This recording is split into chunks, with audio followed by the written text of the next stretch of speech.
Hello everyone, Hawkey here, back with another Sword of Convallaria video. And Silver Wolf King Agatha. She's finally here, releasing it on Friday, and she's amazing, solid DPS, but I don't think she's more of a main DPS.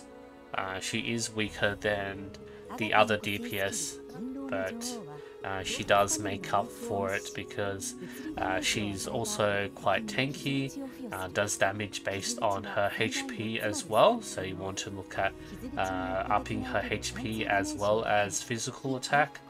She does provide some penetration damage, and she does have high mobility and doesn't cost too much energy to use her skills. She does provide and apply debuffs on the enemy, wounding and vulnerability, and she does she does get that extra movement and have large AoE skills despite being a melee unit there. So you can see her AoE there, just whack, whack. And the other thing that's good about her is she can heal herself. She's fairly self-sufficient, and you can pretty much solo some maps with her as well if you build her up properly there. And I guess the big question with Agatha is it worth getting her? Because with Agatha, she's coming in next, but after Agatha, we have RAWIYAH Altar. So it's a big question there. So you can see from my banner schedule, we have Agatha, and with 3.0, we're planning to get RAWIYAH Altar as well. So I asked my our CN bros, who should we pull? We're on an international server, RAWIYAH Altar or Agatha, and just gave them a brief rundown of what we're experiencing so far. And yeah, we had 230 votes, and yeah, RAWIYAH Altar is 73% compared to Agatha's 26.5%. And let's have a look at their comments as well. Both strong. The Prince of the State, so they're talking about Ter, Suro's dad, who is Kaveh, and Agatha, are all brainless in any situation. That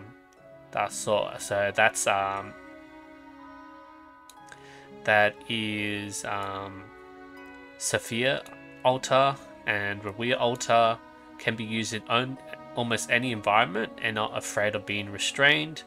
They're considered the two strongest blue professions, so the Seeker units there. Oh, actually, sorry, that is normal Sophia. Yeah, normal Sophia and Sophia Altar. They're both Seekers and both the strongest. RAWIYAH Altar, 5-star, can move every single round, has a long, large movement and wide range attack, and it can also repel. She's versatile and invincible. So RAWIYAH Altar, she's a bit like Ter, a bit like Cole. So she has her act again. So you know how Cole does need to kill a unit before acting again. Basically, for RAWIYAH Altar, you just need to use a ranged attack skill, like an AoE skill, and you can just act again. And it's just so good because when she gets 5-star, the cooldown is just 1 turn. So pretty much every turn you can act twice. So that's really amazing with RAWIYAH Altar there. It does start with 3 turns at 1-star. And then Agatha's range attack is a bit worse, but has the same high mobility, can jump over walls, has noble true damage, the piercing damage that we're talking about. Light attribute, so she is a watcher unit and it's not restrained by anything. Can dodge counterattacks, recover health, and yeah, complete the full cycle. So basically she can just solo the stages with Agatha. The above are all brainless and brainless strong heroes. Brainless running 5 stars. You can skip the yellow hair Tristan, she's not that strong. Don't listen to other people's bragging. legs are short, so movement is short. The range is not wide. Yeah, very low range. Only hits once. Is Destroyer, and High Star has negative effects. There's no environment that requires extreme towers now, so it is completely useless. That is a good opinion, because the reason why Tristan was so high up was because she was like amazing DPS, like physical DPS, and you know, she was based, the tier list for Tristan was based on Tower of Adversity. Now, if you recall my initial tier list, we did have Tristan really up in tier 0, but the main reason we had Tristan up there was because she does really high DPS in like the first 2 turns. She's a huge burst damage dealer, but you do have to, you know, go up and close personal with the boss, go Super Saiyan, and deal heaps of damage. And we're saying her damage like outperforms August, even though August does end up catching up in damage, but he does need more time, more turns to really consistently push up that damage. But without Tower Adversity, that doesn't really make Tristan that relevant. So that's a very interesting point. But who knows? We don't know what the actual consistent endgame mode is going to be. You know, we've been getting a bunch of events. We have the Universal Derivation, and then soon we'll get the Voyage of Discovery as well. I'll cover that in another video. And yeah, talking about Tower Adversity.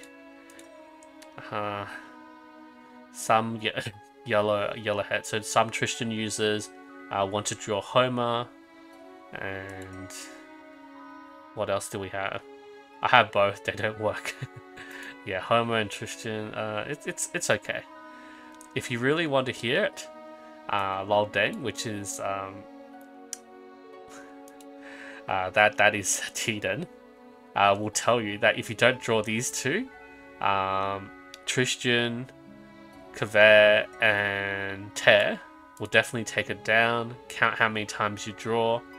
So yeah, this guy, he's a pretty big content creator. He does still recommend Tristan, Kaveh, and Ter because, you know, they are coming fairly soon. Like if we had a look at our chart here, yeah, we probably Shakalulu. I don't know how far she'll be pushed down. I think it's between her and Ter for Valentine's. So, and then we also like have Kaveh coming up, Sophia Altar, which are also key pulls there for us. The old prince, Ter, must take the head of the young lady. So that's speaking about RAWIYAH Altar. He's the brainless character in every game. In order of priority, Tristan, Agatha, Pamina. So yeah, Ter, RAWIYAH Altar, Tristan, yeah, Istrin. Yeah, that is Agatha there, and Pamina. First the wolf, then the lady, then Tristan. So a bit of differing opinion here. He does prioritize Agatha over RAWIYAH Altar. Yeah, the rest don't matter. We need both, especially RAWIYAH Altar, too strong. If you don't spend money, in this picture you can draw Agatha, draw RAWIYAH Altar, draw Pamina, draw Shakalulu. What is it going on about? Both are very strong. Agatha's more applicable, very tanky, has extra piercing damage, one of the best in 5-star. RAWIYAH Altar is Seeker, so not easy to fight against defenders, but also has advantage of 5 stars and can move every round. So we're talking about her, after she does her range attack, she can act again. For two of them, I'll recommend Agatha first, then RAWIYAH Altar. So yeah, feels like there's a lot of support for Agatha in the comments. Agatha can be used at very low stars, so we're talking about, you know, 2 or 3 stars. She's still very solid, where RAWIYAH Altar is more useful at high stars. So Agatha is more cost effective. I personally like Agatha for the universal derivation. Can move 49 times in one round. I think it just means that she's just really good at soloing stages. We've seen how good Agatha did solo and to clean up one of the stages there in my previous video. You can range it according to situation. True damage must be taken. It's too disgusting to bring shields and damage immunity. True damage is very free and ignores the terms. So they're talking about the piercing damage from Agatha. Or welcome international friends, RAWIYAH Altar. Recommend Convallaria. Subscribe to my YouTube. Thanks a lot, Goldard. Convallaria. Yeah, they all have their unique tactical value and operational fun. Agatha, RAWIYAH Altar can steal buffs, apply debuffs, perform high multiple group attacks, perform regional group attacks, and push. But Agatha has a lot of health, can dodge, can counter, can group heal, can group slow down, can push and penetrate the big damage, if recommended to take all of them. But yeah, that's a very interesting see and opinion. Most people are still going for RAWIYAH Altar, and they also, I think the EN community is also really pushing for RAWIYAH Altar over Agatha. But you know, they're very, very similar in rank on like the previous tier lists, and they're both really solid units. But the other thing is, do we have enough time to save up for the future units that's coming as well? So it is a very hard choice. You can play with Agatha in the event as well as an assist character. And it just really depends on what are we getting for our next event. Like, the reason why the piercing penetration damage was really high, really good and useful in universal derivation, and also like, you know, us using like Kararis, Flash, the Luxite gang, those with like weapon eroder and everything. That was because this event, the universal derivation, had so much shields. They had like, you know, really fat magic and physical shields, and that just made the piercing damage so good. But then if you had to look at something else, like if we go look at the Barrelland event, and you guys remember this challenge that we had to kill the enemy, like we basically found a strat that we can kill them in one turn, like Exemplar managed to beat Chronosphere to take number 1. They basically didn't really have any shields, and it was just high DPS output. So it's, you know, it's very different. I got pushed down to 6, okay. But yeah, so it was just like, you pile a bunch of debuffs, you pile a bunch of buffs on August, and yeah, you just do high damage, kill the boss as fast as you can, and get a high score. So if we're getting this sort of mode, so this mode's similar to how Towerversity works. There's no rewards at the moment, but they've been doing this. This is like the, is it the second, or am I just losing my mind here? Is this the second or the third ranking challenge that we had? And yeah, they keep giving us this ranking challenge, but there hasn't been any rewards for it. Are they just seeing how well and how many people really enjoy and really pushing for this mode, and maybe they'll decide to give us this as an actual mode with rewards? So I'll just say the final choice between like Agatha, RAWIYAH, or whether you want to save up is kind of like a bet.